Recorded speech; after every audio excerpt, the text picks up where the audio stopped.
يا أيها الذين آمنوا اتقوا الله وقولوا قولا سديدا يصلح لكم أعمالكم ويغفر لكم ذنوبكم ومن يطع الله ورسوله فقد فاز فوزا عظيما.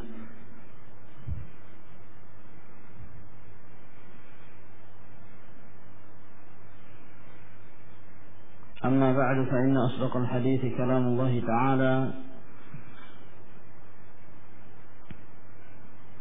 وخير الهدي هدي محمد صلى الله عليه وعلى آله وسلم وشر الأمور محدثاتها فإن كل محدثة بدعة وكل بدعة ضلالة وكل ضلالة في النار.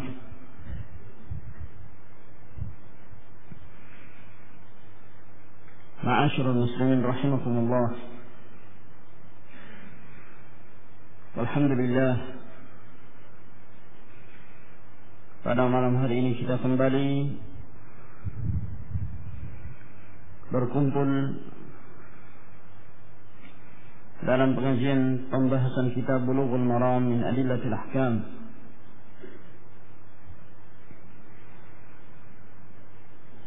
Wa fi dzalika falyatanafasil mutanafisun. Dan dalam hal yang seperti inilah hendaklah kaum muslimin berlomba-lomba mencari kebaikan, mengambil faedah. Semoga Allah Subhanahu wa taala memberikan kemudahan kepada kita untuk memahami kitab Allah dan sunnah Rasulnya sallallahu alaihi wa alihi wasallam. Para sahabat dahulu mereka sangat bersemangat tatkala mereka mengetahui Rasulullah sallallahu alaihi wa alihi wasallam membentuk majlis ilmu, memberikan wejangan-wejangan kepada para sahabat ridwanullahi alaihim ajma'in,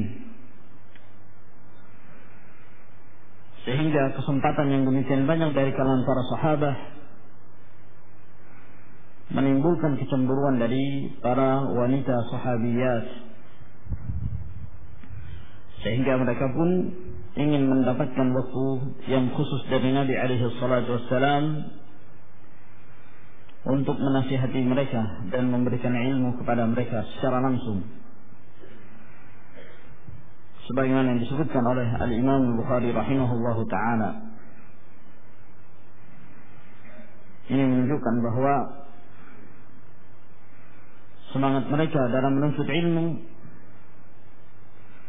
dan itu merupakan salah satu sebab menyebabkan mereka menjadi mulia di dunia dan di akhirat. Di dunia nama mereka disebutkan dengan penuh pujian, dan setiap kaum muslim menyebut nama mereka, maka mereka selalu mendoakan dan menyertakan nama mereka dengan radhiyallahu anhu. Semoga Allah Subhanahu wa taala memberikan kepadanya keridhaan, dan di akhirat mereka telah mendapatkan keridhaan tersebut dari Allah Jalla wa Ala. Ma'asyiral muslimin rahimakumullah, kita melanjutkan pelajaran kita dari pembahasan kitab Bulughul Maram min Adillatil Ahkam. Pada pertemuan yang lalu kita telah membahas hadis Abi Humaid yang diriwayatkan oleh Abu Dawud. Demikian pula hadis Abdullah bin Umar yang diriwayatkan oleh Bukhari dan Muslim, dan hadis Malik bin Al-Khuwairith yang juga diriwayatkan oleh Imam Muslim rahimahullah, yang menjelaskan tentang disyariatkannya mengangkat kedua tangan telah kita jelaskan tempat-tempat disyariatkannya mengangkat kedua tangan di dalam salat dan tata cara yang sahih yang datang dari Nabi sallallahu alaihi wa alihi wasallam dalam hal mengangkat kedua tangannya. Telah kita sebutkan dua cara yang kedua-duanya berasal dari hadis yang sahih dari Nabi alaihi assalatu wassalam. Maka pada malam hari ini insyaallah ta'ala kita memasuki pembahasan yang berikutnya. Qala rahimahullah ta'ala wa an Wa'il ibn Hujrin, dan dari Wa'il bin Hujrin qala, beliau berkata, sallaitu ma'an Nabi sallallahu alaihi wa ala alihi wasallam, aku salat bersama Nabi sallallahu alaihi wa ala alihi wasallam, fawada'a yadahu al-yumna ala yadihi al-yusra, lalu beliau pun meletakkan tangan kanannya di atas tangannya yang kiri, ala sadrihi, di atas dadanya, di atas dada beliau.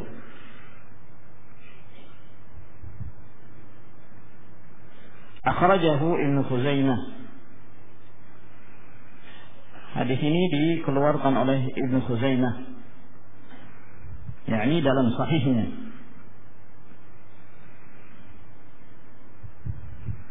Dan hadis ini ma'asyiral ikhwah rahimakumullah,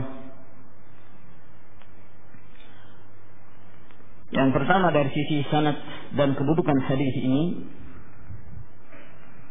sebagaimana yang disebutkan bahwa hadis ini dikeluarkan oleh Ibnu Khuzaimah,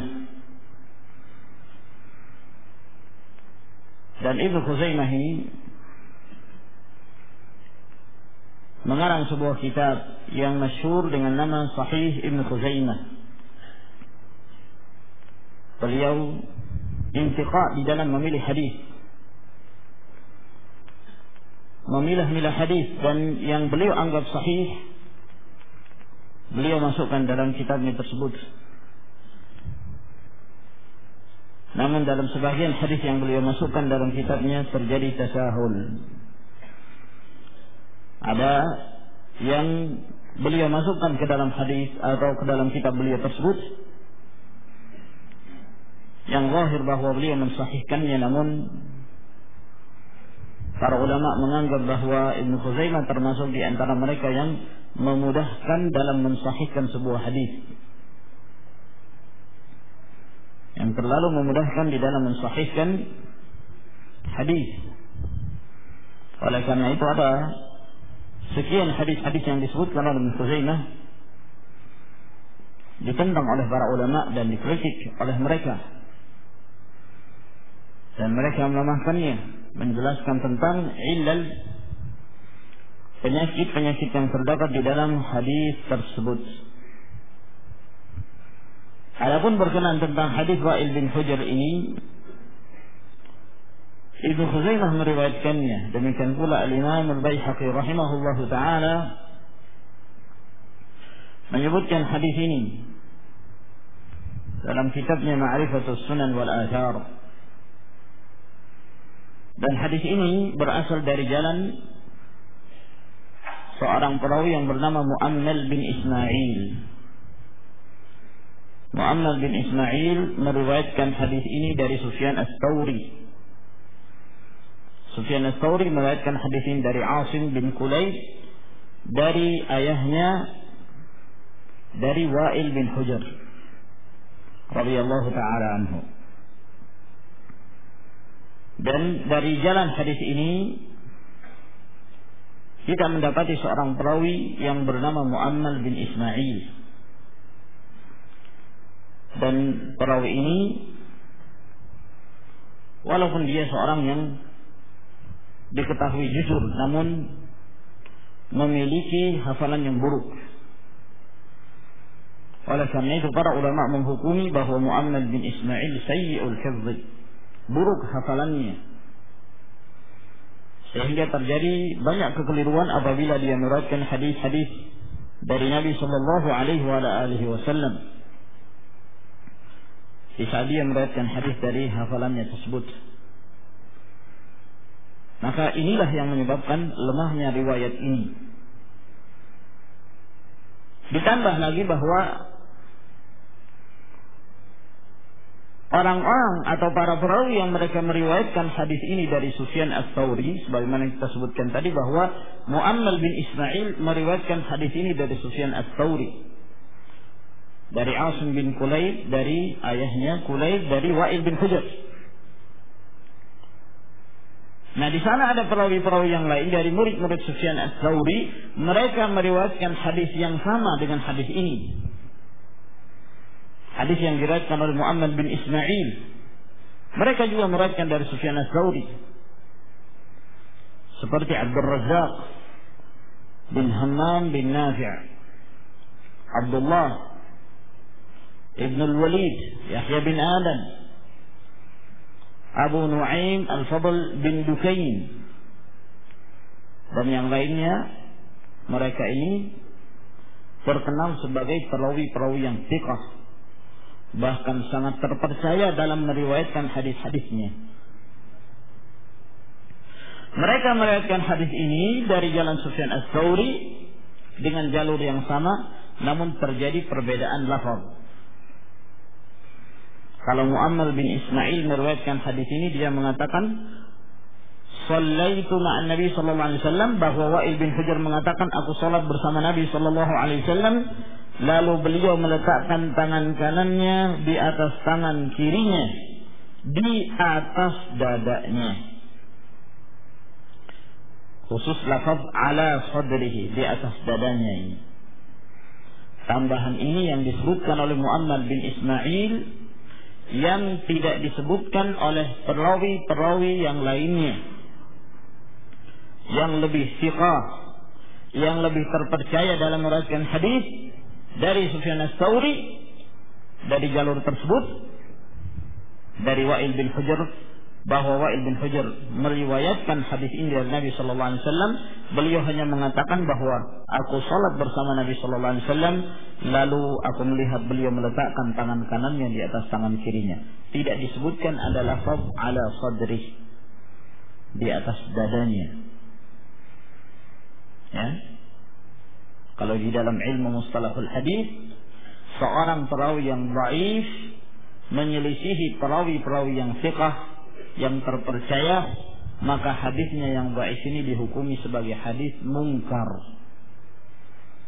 yang menunjukkan sangat lemahnya riwayat tersebut.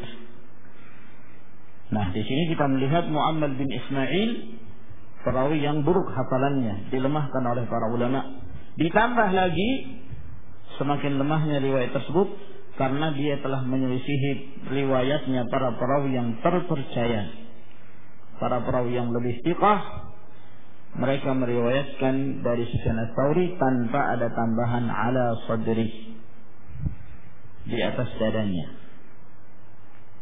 Jadi dari sini ma'asyiral ikhwah rahimakumullah, kesimpulannya bahwa lafaz yang sahih dari riwayat Wa'il bin Hujr adalah tanpa ada tambahan ala sadrihi.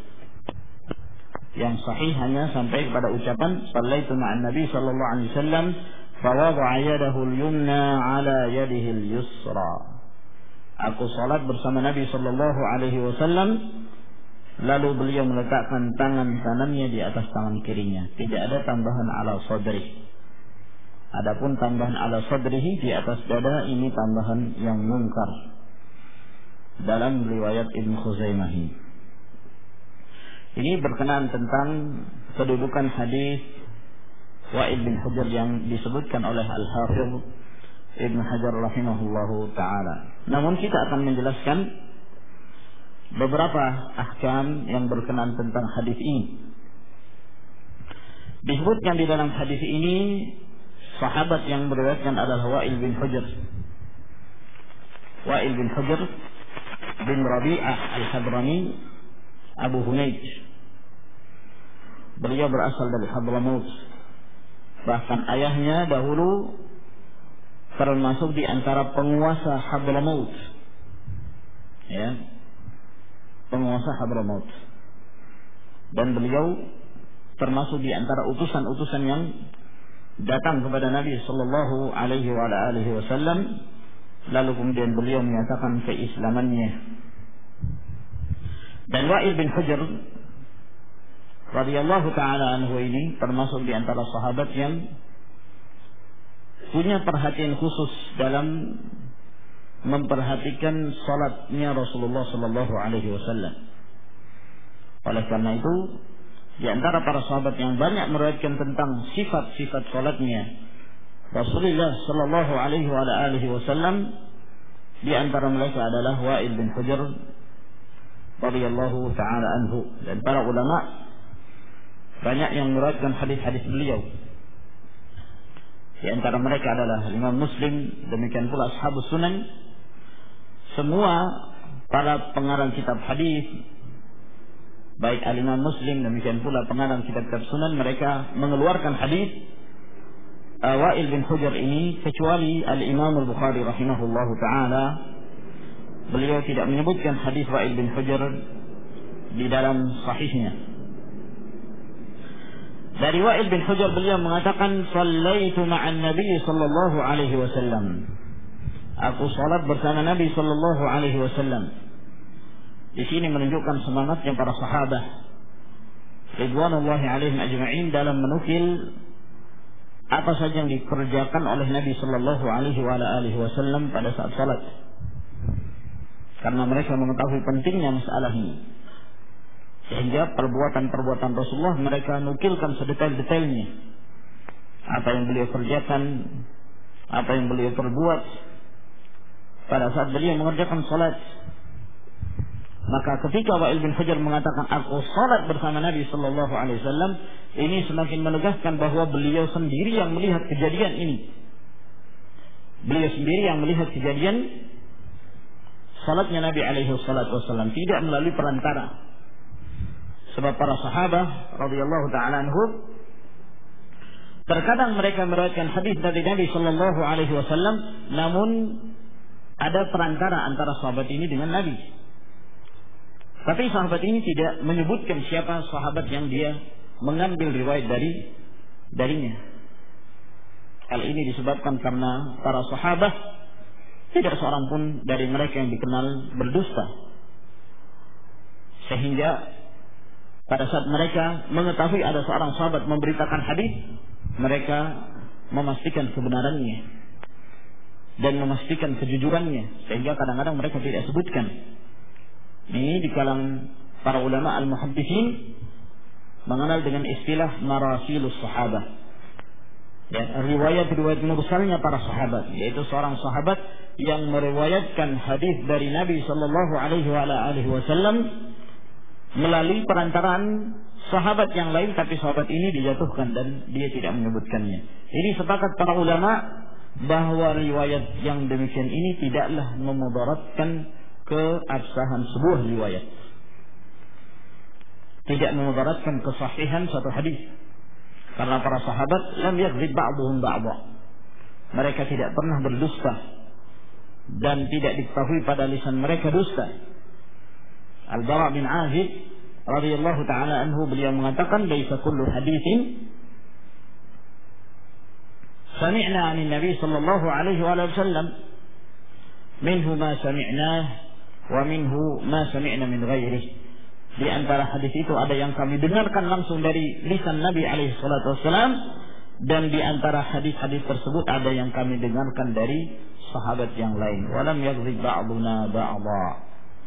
Namun kami tidak pernah berdusta antara sebagian kepada sebagian yang lain. Namun kalau sahabat tersebut meriwayatkan secara langsung, tentu ini lebih menguatkan lagi. Nah, oleh karena itu riwayat hadis dari seorang sahabat mengatakan bersabda Rasulullah sallallahu alaihi wasallam, walaupun sahih, ini dari sisi kekuatan lebih rendah daripada riwayat yang mengatakan sami'tu Nabi sallallahu alaihi wasallam. Aku mendengarkan Nabi sallallahu alaihi wasallam bersabda, karena dia mendengar langsung. Nah, walaupun kedua-duanya sahih dan tidak ada kelemahan sama sekali, namun dari sisi kekuatan dan penekanan keabsahan riwayat lebih kuat yang mereka mendengarkan langsung dan menyaksikan langsung dari Nabi sallallahu alaihi wasallam. Maka inilah yang disebutkan oleh Wa'il bin Hujr ketika beliau mengatakan, aku salat bersama Nabi sallallahu alaihi wasallam. Fawada'a yadahu al-yumna 'ala yadihi al-yusra. Lalu kemudian beliau meletakkan tangan kanannya di atas tangan kirinya. Beliau meletakkan tangan kanannya di atas tangan kirinya. Dari sini kita mengambil faedah yang lain tentang disyariatkannya bersedekap di dalam salat, dan itu ketika berdiri. Nah, dan ini adalah mazhab jumhur dari kalangan para ulama. Hadis-hadis yang menjelaskan tentang bersedekap ini banyak sekali. Di antaranya hadis Wa'il bin Hujr, di antaranya hadis Sahal bin Sa'ad As-Sa'idi yang diriwayatkan oleh Al-Imam Al-Bukhari rahimahullah ta'ala. Kata Sahal bin Sa'ad, kana an-nasu yu'marun ayyad'a yadahu al-yumna 'ala dhira'ihi al-yusra fi as-salah. Adalah manusia, mereka itu diperintahkan agar mereka meletakkan tangan kanannya di atas lengan kirinya di dalam salat. Di dalam salat. Lalu kata Sa'ad bin Sa'id As-Sa'idi radhiyallahu ta'ala anhu, saya tidak menyangka kecuali hadis ini saya sandarkan kepada Rasulullah sallallahu alaihi wa ala alihi wasallam. Demikian pula hadis yang diriwayatkan oleh Al-Imam At-Tabrani dari hadis Abdullah bin Abbas radhiyallahu ta'ala anhuma, kata Nabi sallallahu alaihi wa ala alihi wasallam, inna ma'asyiral anbiya umirna bita'jili fitrina wa bita'khiri sahurina wa bi an nad'a aymanana 'ala syama'ilina fi shalah. Sesungguhnya kami sekalian para nabi, kami diperintahkan untuk menyegerakan berbuka puasa dan mengakhirkan makan sahur, dan kami juga diperintahkan untuk meletakkan tangan-tangan kanan kami di atas tangan-tangan kiri kami di dalam salat. Hadis ini juga adalah hadis yang sahih. Demikian pula diriwayatkan oleh Al-Imam Ahmad rahimahullah dari hadis Jabir.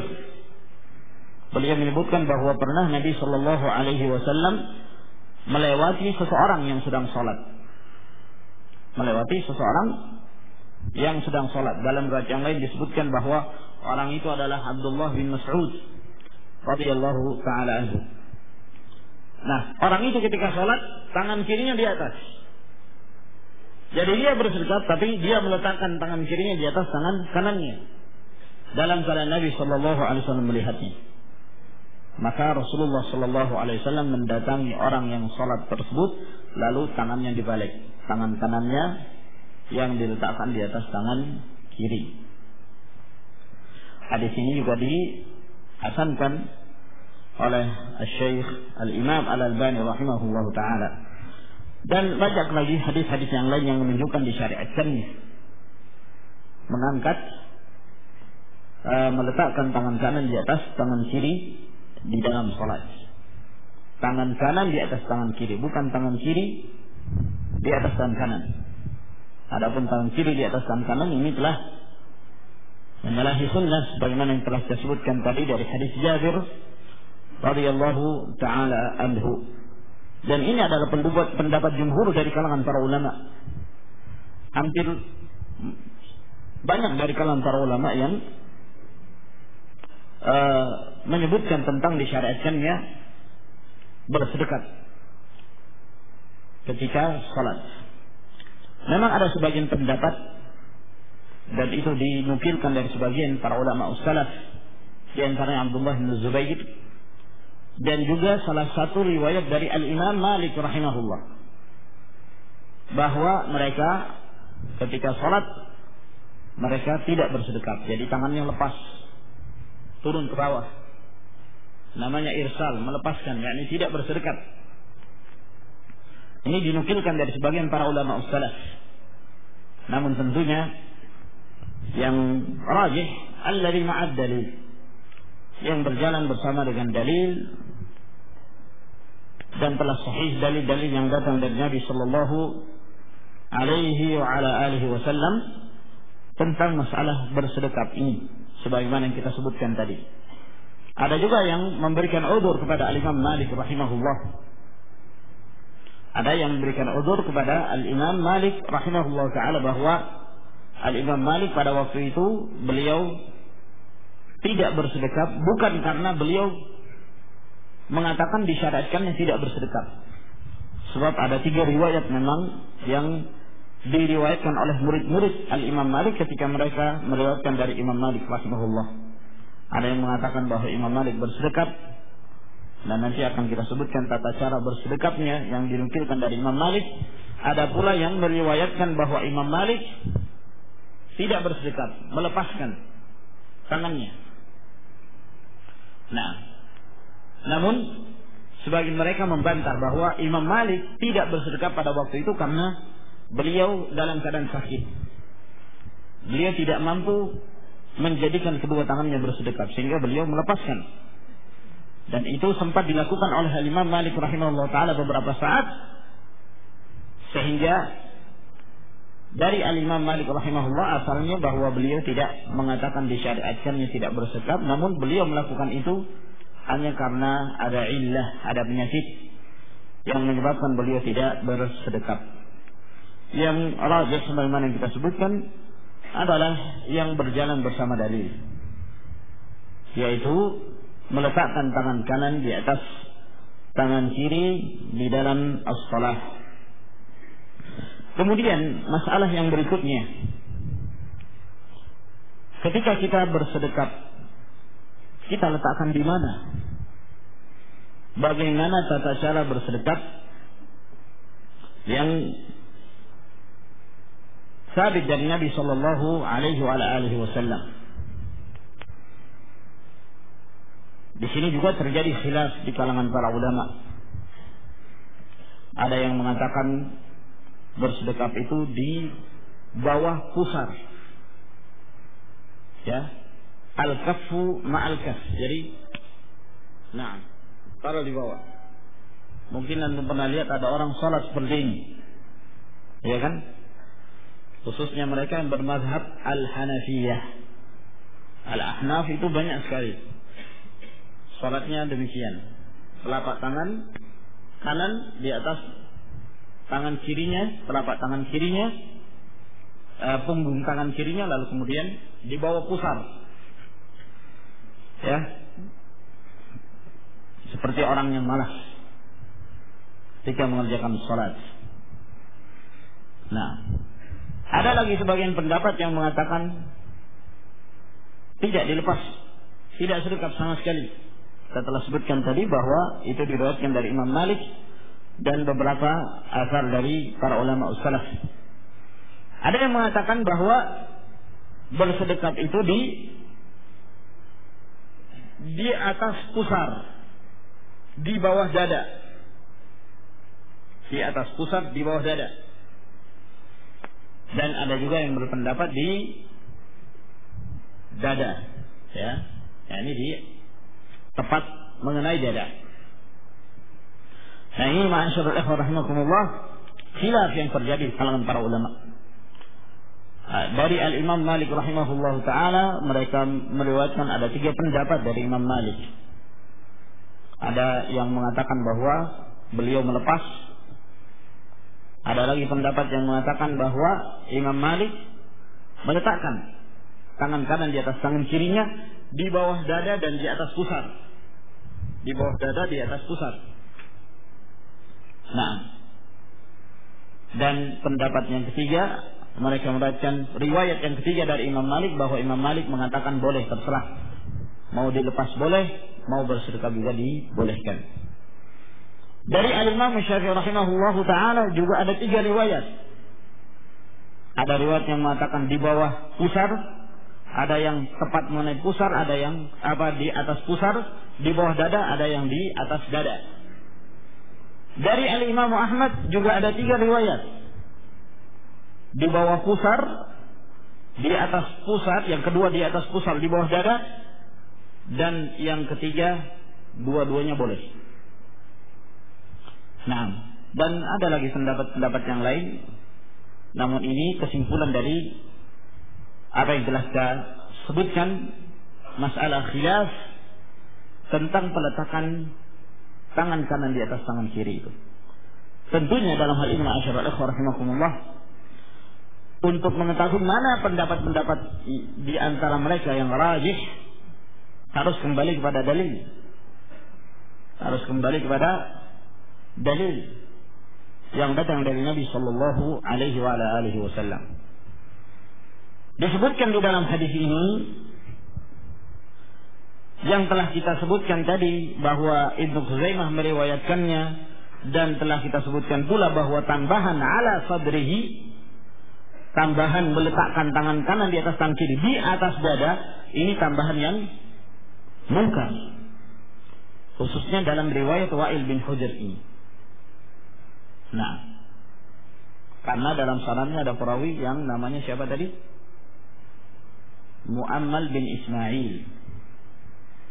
Nah, bukan Mu'ammar, Mu'ammal pakai hamzah, terakhirnya lam. Mu'ammal bin Ismail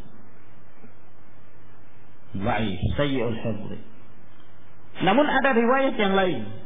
Nah, ini ada 3 riwayat yang masyhur yang datang dari Nabi sallallahu alaihi wasallam yang menjelaskan tentang bersedekap diletakkan di atas dada. Ada 3 riwayat. Riwayat yang pertama telah kita sebutkan tadi, hadis Wa'il bin Hujr ini. Riwayat yang kedua adalah hadis yang diriwayatkan dari sahabat Halab At-Ta'i. Hadis ini diriwayatkan oleh Imam Ahmad rahimahullah. Ya, hadis ini diriwayatkan oleh Imam Ahmad rahimahullah dari jalan Yahya bin Sa'id, dari Sufyan, dari Simak, dari Qabisah bin Halab At-Ta'i, dari ayahnya, bahwa Halab At-Ta'i radhiyallahu ta'ala anhu mengatakan, ra'aitu an-nabiy sallallahu alaihi wasallam, aku telah melihat Nabi sallallahu alaihi wasallam yansarifu an yaminihi wa an yasarihi, beliau berbalik dari sebelah kanannya dan sebelah kirinya, yakni ketika beliau selesai salat. Lalu beliau mengatakan, wa ra'aituhu yada'u hadhihi ala sadri, dan aku melihat, yakni Nabi sallallahu alaihi wasallam meletakkan tangannya ini, ya, meletakkan tangannya ini ala sadri, di atas dadanya. Nah, ini juga merupakan hadis yang menjelaskan bahwa Rasulullah sallallahu alaihi wasallam meletakkan tangannya di atas dada. Namun lagi-lagi riwayat ini adalah hadis yang dhaif, karena di dalam sanadnya ada seorang perawi bernama Qabisah. Qabisah bin Halab ini seorang perawi yang tidak dikenal, majhul, keadaannya tidak diketahui. Syarat diterimanya riwayat seorang perawi kalau keadaannya diketahui bahwa dia adalah seorang perawi yang thiqah, yang terpercaya. Tapi kalau majhul, tidak diketahui, tidak diterima riwayatnya. Nah, makanya riwayat seperti misalnya orang yang mengatakan telah memberitakan kepadaku si fulan, menurut saya dia thiqah. Siapa fulan itu? Anda nggak perlu beritahu siapa. Nah, bagi kita riwayat itu tidak sabit karena kita tidak mengetahui siapa yang meriwayatkan, yang dikatakan thiqah itu siapa? Nah, walhasil hadis ini pun terdapat kelemahan padanya. Ya, di sana ada sebab kelemahan yang lain. Bahwa tambahan yang disebutkan dalam hadis Halab ini, ketika dia mengatakan, dan aku melihat Nabi Shallallahu Alaihi Wasallam meletakkan tangan kanan di atas tangan kiri di atas dadanya, tambahan ini pun masih diperbincangkan oleh para ulama. Apakah ini ucapannya Halab At-Tai ataukah mudrajah, atau perkataan seorang perawi yang meriwayatkan perbuatan syekhnya, bukan meriwayatkan hadis dari Nabi Shallallahu Alaihi Wasallam. Ini juga terjadi khilaf dalam masalah ini. Namun saya tidak ingin menyulitkan antum sekalian tentang pembahasan hadis ini. Namun yang ingin saya jelaskan di sini bahwa hadis ini pun terjadi pembicaraan. Adapun riwayat yang ketiga, yaitu riwayatnya Tawus, ya, Tawus bin Kaisan, yang diriwayatkan oleh Abu Dawud rahimahullah ta'ala dalam sunannya. Tawus rahimahullah ta'ala beliau mengatakan, kana Rasulullah sallallahu alaihi wasallam yada'u yadahu al-yumna ala yadihi al-yusra. Adalah Nabi sallallahu alaihi wasallam, beliau meletakkan tangan kanannya di atas tangan kirinya, thumma yashudduhuma ala sadrihi. Kemudian beliau menguatkan keduanya di atas dadanya. Di atas dadanya. Dan riwayat ini sanadnya sahih, bagus, cuman ada satu penyebab kelemahannya. Tawus meriwayatkan langsung dari Nabi Sallallahu Alaihi Wasallam. Sementara kita mengetahui bahwa Tawus ini bukan sahabat. Tawus ini seorang tabi'i. Kalau tabi'i meriwayatkan dari Nabi Sallallahu Alaihi Wasallam, itu hadis apa namanya? Hadis apa itu namanya? Tabi'i meriwayatkan langsung dari Nabi Sallallahu Alaihi Wasallam. Tabi'i kan tidak pernah bertemu dengan sahabat. Yang bertemu dengan Nabi Sallallahu Alaihi Wasallam itu namanya sahabat. Nah, tabi'i tidak pernah bertemu dengan Nabi Alaihi Wasallam. Nah, kalau seorang tabi'i dia mengatakan adalah Nabi Sallallahu Alaihi Wasallam begini dan begitu, ini namanya apa? Hadis mursal, ya, terputus sanadnya, dan ini yang menyebabkan kelemahan riwayat ini. Bahwa Tawus meriwayatkan langsung dari Nabi Sallallahu Alaihi Wasallam, tidak disebutkan siapa di atasnya Tawus. Siapa di atasnya Tawus? Mungkin dia meriwayatkan dari orang lain yang itu bukan sahabat. Sehingga ini menyebabkan lemahnya riwayat ini. Walhasil dari riwayat-riwayat ini, ma'asyiral muslimin rahimakumullah, kita melihat masing-masing dari riwayat-riwayat yang menjelaskan tentang meletakkan tangan kanan di atas tangan kiri atau bersedekap di atas dada, seluruh riwayatnya lemah. Cuman yang menjadi perselisihan di kalangan para ulama, adalah apakah seluruh riwayat-riwayat ini bisa dikuatkan menjadi hadis hasan? Ya. Apakah saling menguatkan? Yang kedudukannya seperti lidi misalnya, kalau satu-satu lemah, tapi begitu ditambah menjadi kuat. Nah, sehingga menjadi hadis hasan li ghairihi, sehingga bisa dijadikan sebagai hujjah. Ini pendapat sebagian ulama, dan inilah yang dipilih oleh Al-Imam Al-Muhaddits Muhammad Nasiruddin Al-Albani rahimahullah ta'ala. Namun sebagian para ulama melihat bahwa riwayat-riwayat ini tidak saling menguatkan. Ya. Kenapa? Hadisnya Wa'il bin Hujr, tambahan di atas dada itu tambahan mungkar. Yang bisa dikuatkan itu kalau riwayatnya, kelemahannya itu ringan. Ya. Tidak sangat lemah. Kalau sangat lemah tidak bisa dijadikan sebagai penguat. Ya. Nah, sementara riwayat Wa'il bin Hujr yang menyebutkan di atas dada, riwayatnya lemah dan sangat lemah sekali. Dan mereka juga mengatakan bahwa riwayatnya Halab At-Tai juga tidak bisa dijadikan sebagai hujjah, disebabkan karena ucapan tersebut bukan dari ucapan Halab At-Tai tapi mudraj, artinya merupakan perkataan salah seorang perawi yang menukilkan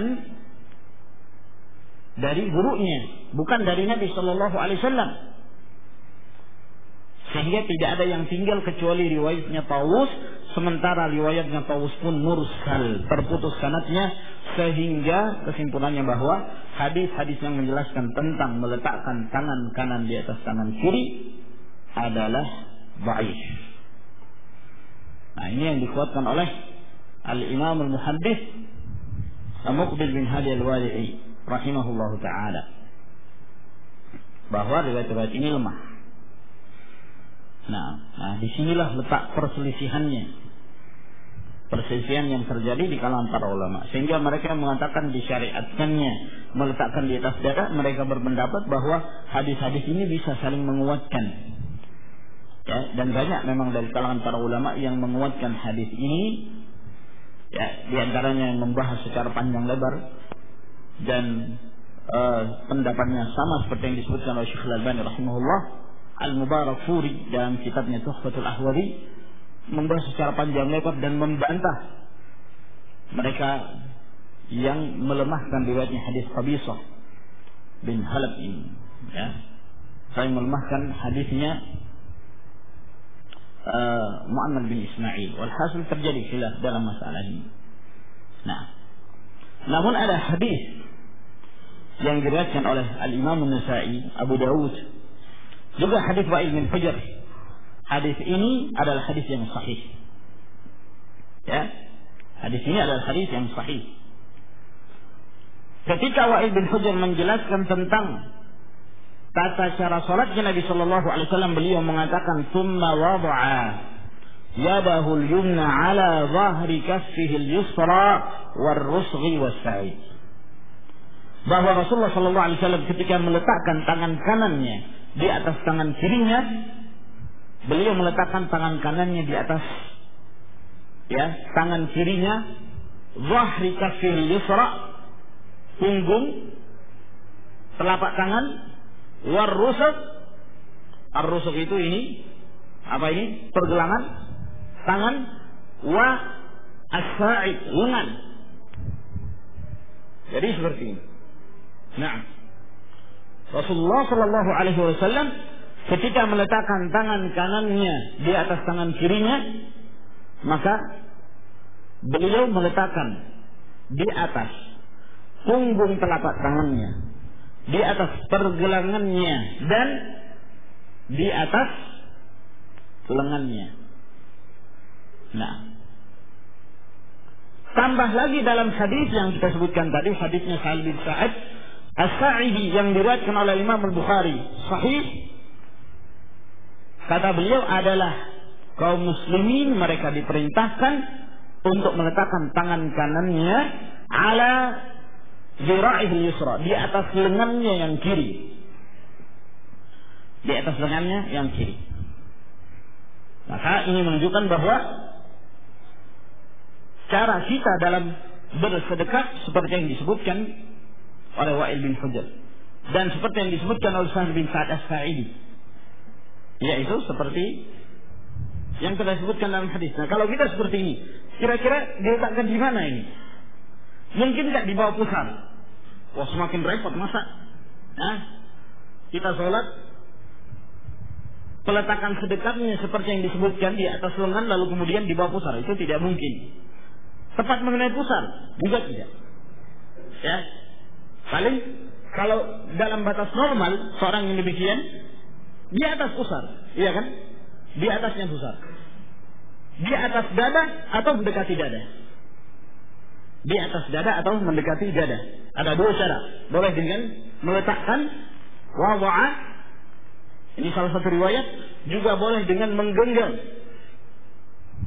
sebagaimana yang disebutkan dalam riwayat Ad-Darqutni dan An-Nasa'i juga dari hadis Wa'il bin Hujr, bahwa kadang-kadang Nabi Shallallahu Alaihi Wasallam qabada biyaminihi ala shimali, beliau menggenggam tangan kanannya, menggenggam ke tangan kirinya, Maka ada lafaz yang meletakkan, ada pula lafaz yang menggenggam. Dua-duanya diperbolehkan. Nah, kalau seperti itu keadaannya, kira-kira letakkan di mana? Di atas dada atau mendekati dada? Nah, maka anggaplah bahwa riwayat-riwayat yang menyebutkan tentang hadis di atas dada itu baik, bukan berarti ya kita boleh meletakkan di mana saja. Seperti yang dianggap oleh sebagian mereka bahkan boleh di bawah pusar. Nah, akan tapi kita meletakkan seperti yang disebutkan di dalam hadisnya Wa'il, bahwa Rasulullah Shallallahu Alaihi Wasallam meletakkan tangan kanannya di atas tangan kirinya, ya, di atas tangan kirinya, di atas lengan tangan kirinya, di atas lengan tangan kirinya. Maka ini yang sahih yang datang dari Nabi Shallallahu Alaihi Wasallam. Dan kemudian ada satu masalah lagi yang insyaallah mungkin akan kita bahas di pertemuan yang berikutnya tentang masalah bersedekah setelah ruku'. Apakah yang demikian ini sabit dari Nabi Sallallahu Alaihi Wasallam atau tidak? Wallahu taala alam. Akan kita bahas insyaallah taala di pertemuan yang berikutnya. Saya kira untuk pertemuan kita di malam hari ini sampai di sini insyaallah.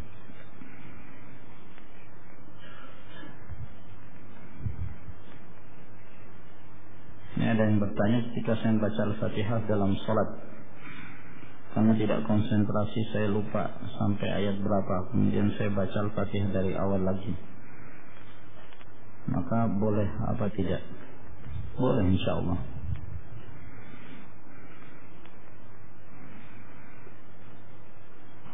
Bolehkah azan dijadikan nada dering untuk HP? Ma'asyiral muslimin rahimakumullah, al-adzan itu termasuk di antara syiar agama ini. Ya, dan al-adzan itu adalah zikir. Maka tidak diperbolehkan untuk dijadikan sebagai bahan mainan. Ya.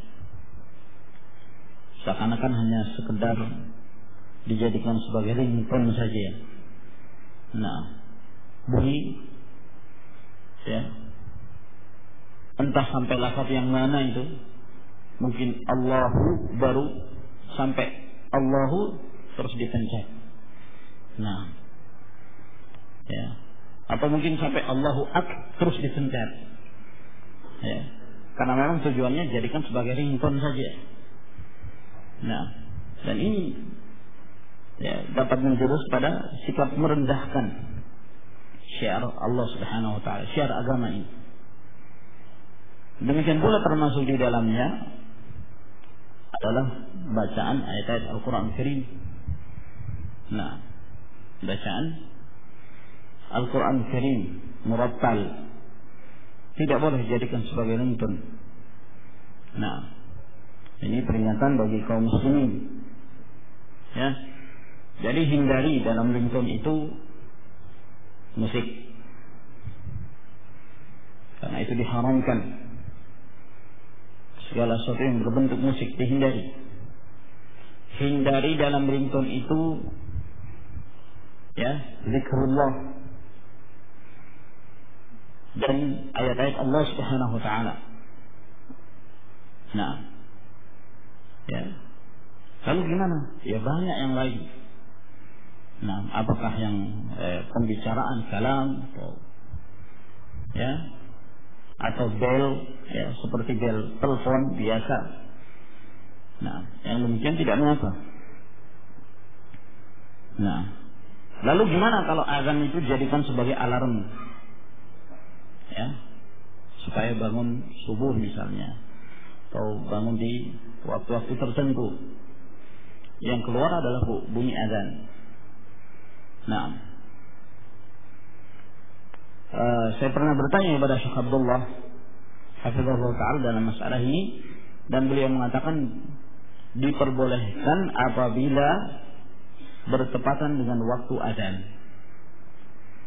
Ya, diperbolehkan apabila bertepatan dengan waktu al-adzan. Adapun misalnya tidak ada waktu untuk adzan, maka tidak dianjurkan. Nah, karena al-adzan itu adalah ibadah, zikrullah.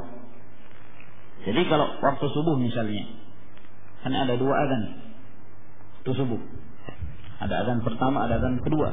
Lalu kemudian dibunyikan ya bertepatan dengan waktu adzan yang pertama. Ya, dalam rangka untuk membangunkan, maka diperbolehkan.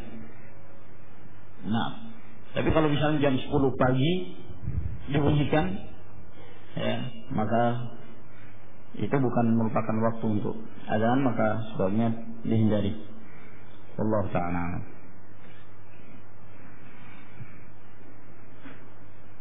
Apabila kita salat berjamaah, imam membaca Al-Fatihah, apakah dianjurkan mengikuti imam ataukah setelah imam selesai membaca Al-Fatihah? Setelah imam selesai membaca Al-Fatihah, ya, intinya bahwa seorang makmum tidak diperbolehkan mendahului imam. Ya, tidak diperbolehkan mendahului al-imam. Nah, sehingga dibiarkan imam membaca Al-Fatihah terlebih dahulu, lalu kemudian setelah itu kita membaca Al-Fatihah dengan bacaan yang tidak dilambatkan untuk mengikuti ayat yang berikutnya yang dibaca oleh imam. Bagaimana kalau kita bermakmum sama imam yang membaca doa qunut pada sholat subuh, apakah kita ikut mengangkat tangan atau diam saja? Ini terjadi khilaf di kalangan para ulama dalam masalah ini. Nah, ada sebagian pendapat mengatakan innama ju'ila al-imam liyutamma bihi. Imam itu dijadikan untuk diikuti, termasuk dalam qunutnya. Ya. Ada pendapat yang lain juga mengatakan bahwa dibedakan. Kalau imamnya itu mujtahid, bukan muqallid, maka diikuti ijtihadnya. Namun kalau dia muqallid, maka tidak. Tapi ini juga repot ini. Ya, kadang-kadang kita masuk masjid ini, gimana ini imamnya? Mujtahid apa muqallid? Nah, nggak bisa melihat hanya karena sorbannya panjang misalnya kemudian dihukumi dia mujtahid, belum tentu. Ya, Allah Ta'ala. Dan pendapat yang saya mengatakan tidak. Ya, diikuti dalam perkara yang syar'i. Nah, diikuti dalam perkara yang menurut kita itu adalah perkara yang syar'i. Adapun hadis Nabi sallallahu alaihi wasallam, "Innama ju'ila al-imam liyutamma bihi." Imam itu dijadikan untuk diikuti, yakni dalam hal ya, ruku, bangkit dari ruku, gerakan, ya. Gerakan sujud, ruku, bangkit dari ruku, bangkit dari sujud dan seterusnya.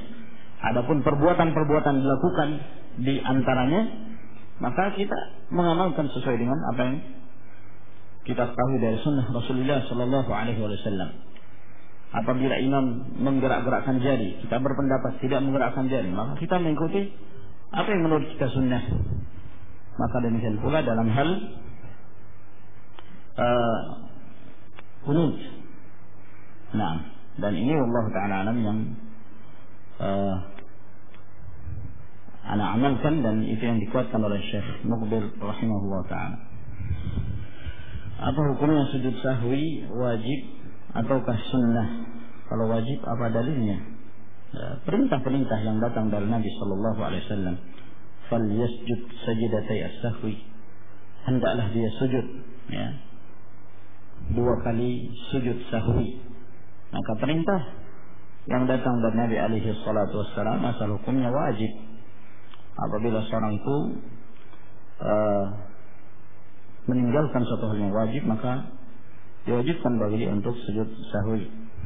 Namun hadis yang datang dari Nabi sallallahu alaihi wasallam, bikulli sahwin sajdatan, bagi setiap sahwu kelalaian itu ada 2 sujud, yaitu sujud sahwi. Hadis ini dijadikan dalil oleh para ulama. Di antaranya Syekh Al-Albani rahimahullah ta'ala mengatakan bahwa ini mencakup yang sunnah dan yang wajib.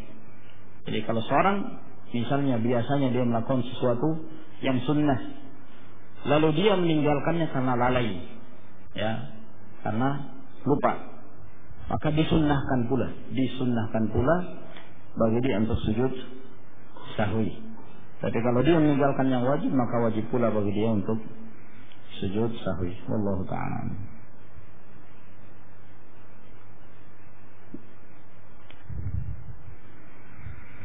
Apakah termasuk menambahkan sifat Allah Ta'ala kepada makhluk bila ada ungkapan Allah Subhanahu wa Ta'ala saja Maha Pemaaf, masa engkau tidak mau memaafkan saya? Pemaaf tidak termasuk yang demikian, tidak termasuk. Nah, irhamu man fil ardi yarhamkum man fis sama. Rahmatilah, sayangilah orang-orang yang di muka bumi, Allah akan menyayangi, ya, akan menyayangi engkau yang ada di langit, yaitu Allah Subhanahu wa Ta'ala. Itu tidak menunjukkan tasybih, menyerupakan sifat Allah Subhanahu wa Ta'ala dengan makhluknya. Masing-masing sesuai dengan keadaannya, dinisbahkan sifat itu kepada Allah Subhanahu wa Ta'ala sesuai dengan kemuliaan dan keagungan Allah Jalla wa Ala. Dan apabila dinisbahkan kepada makhluk, maka sesuai dengan kekurangan dan aib yang dimiliki oleh makhluk tersebut.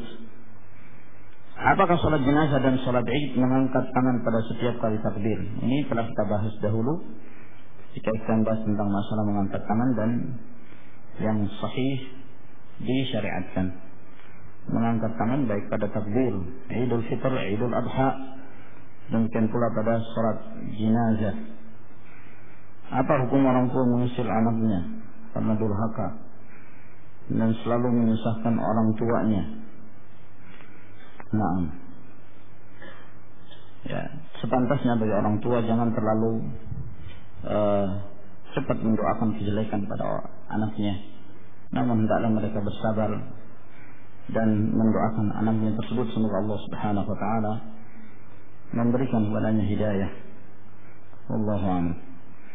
Ketika kita terlambat sholat, imam sudah sujud, apakah setelah takbiratul ihram kita bersedekap tangan ataukah langsung sujud? Nah, apakah ada dalilnya? Langsung, tidak perlu bersedekap. Jadi kalau misalnya kita mendapati imam dalam keadaan sujud, maka kita takbir yang pertama takbiratul ihram, kemudian takbir yang kedua takbir al-intiqal, pindah dari satu gerakan menuju ke gerakan yang lain. Jadi takbiratul ihram yang pertama, kemudian takbir untuk sujud. Tidak perlu bersedekap. Tidak perlu bersedekap karena tidak ada dalil yang menunjukkan hal tersebut. Nah, Rasulullah sallallahu alaihi wasallam mengatakan, "Fama adraktum fa'timu, wa ma adraktum fasallu, wa ma fatakum fa'timu." Nah, apa yang kalian dapati bersama imam, salat bersama imam. Dan apa yang kalian tertinggal darinya, maka sempurnakanlah. Maka kita begitu mendatangi masjid dalam keadaan masbuk, kita mengikuti seperti gerakan imam. Setelah takbiratul ihram, kita langsung mengikuti apa yang dilakukan oleh imam. Nah, adapun bersedekap terlebih dahulu sebelum mengikuti gerakan imam, ya Allah Ta'ala alam, tidak dibangun di atas dalil. Saya kira sampai di sini, ikhwan. Insyaallah kita lanjutkan di pertemuan yang berikutnya. Wa akhiru da'wana alhamdulillahi rabbil alamin. Assalamualaikum warahmatullahi wabarakatuh.